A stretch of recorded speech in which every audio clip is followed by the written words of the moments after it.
Bonjour mesdames et messieurs et bienvenue dans ce flash d'information. En Afrique de l'Ouest, l'épidémie d'Ebola peine à être contenue, même si les autorités se veulent rassurantes. Le ministre guinéen des Affaires étrangères, Luceni Fall, était à Paris hier vendredi pour faire le point sur la propagation du virus Ebola dans son pays. Selon lui, l'épidémie semble se stabiliser. Toutefois, il reste plusieurs défis à relever au niveau de la sensibilisation des populations touchées. Le virus, il faut le rappeler, a fait 430 morts en Guinée depuis le début de l'épidémie, selon le dernier bilan de l'Organisation mondiale de la santé, OMS. Le Sénégal a annoncé un premier cas confirmé de virus Ebola sur son territoire. Et il s'agit, selon le ministère de la Santé du Sénégal, d'un cas importé de la Guinée-Conakry voisine. L'étudiant porteur du virus est placé en quarantaine au centre hospitalier de Fann. On ne connaît pas l'identité du jeune homme, mais on commence à comprendre son itinéraire. C'est un ami porteur d'Ebola, parti de la Sierra Leone, qui l'aurait contaminé. En septembre prochain, de nouveaux centres de gestion intégrés du ministère des Transports seront ouverts ici à Abidjan. Ces centres vont désengorger le centre principal de gestion intégrée de Treichville. Francis Boifo. Avant mi-septembre, ce bâtiment R+1 à engrais 8e tranche dans la commune de Cocody va abriter le centre de gestion intégré des transports pour la production et la délivrance des titres de transport, notamment le permis de conduire et la carte grise.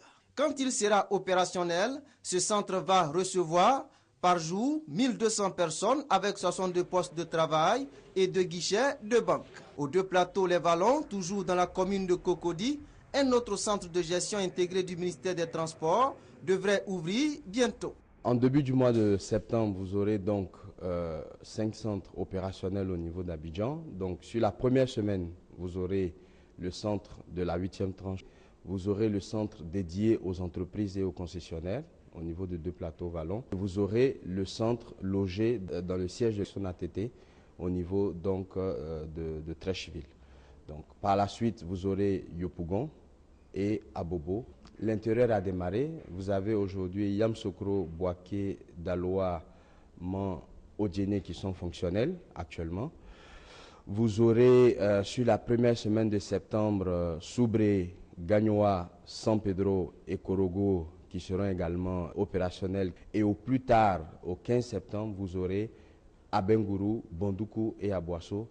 Les centres de gestion intégrés des transports sont créés par le gouvernement en vue de faciliter la gestion des titres de transport. Par exemple, 30 minutes suffisent désormais pour éditer et sécuriser le permis de conduire. Autre sujet, le ministère de l'Environnement, de la Salubrité urbaine et du Développement durable vient d'organiser à Aboasso un atelier, occasion pour les responsables de ces ministères de sensibiliser les participants sur la notion des marines protégées.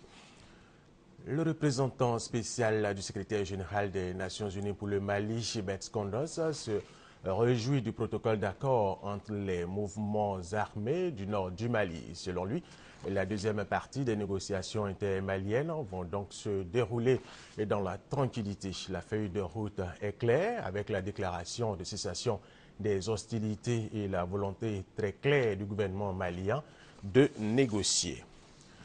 Et puis cette information, il y aurait une tentative de coup d'État au Lesotho, en Afrique australe. Des militaires ont pris ce samedi matin le contrôle du quartier général de la police et brouillé les transmissions radio et téléphoniques du Lesotho. C'est un petit royaume enclavé dans l'Afrique du Sud. Fin de ce flash d'information. Merci de l'avoir suivi. Je vous retrouve à 13h.